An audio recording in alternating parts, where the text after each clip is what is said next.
Positive, খুবই positive. Hard work করলে, পরিশ্রম করলে তার ফল পাওয়া যায়, এটা বিশ্বাস করি। তো আমরা পরিশ্রম করছি, নিজেদেরকে তৈরি করছি যাতে কোনো অংশ যাতে কম না থাকে।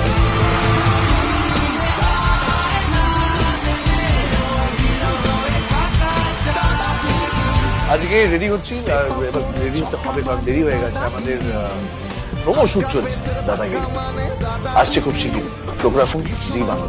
স্পেশাল প্রোমো আমরা শুট করছি, কারণ খুব শিগগিরই একেবারে নতুন রূপে আসতে চলেছে দাদাগিরি। তবে আজ এখানে আসা অনেকটাই বন্ধুত্বের খাতিরে, আর বিহাইন্ড দ্য সিনে যা যা হয়ে থাকে সেটা সবটা দেখতে পাবেন। যেটা দেখতে পাওয়া খুব শিগগিরই স্পেশাল প্রোমো, যেটা জি বাংলায় আপনারা দেখতে পাবেন, এবং অবশ্যই আমরা সবাই অপেক্ষা করছি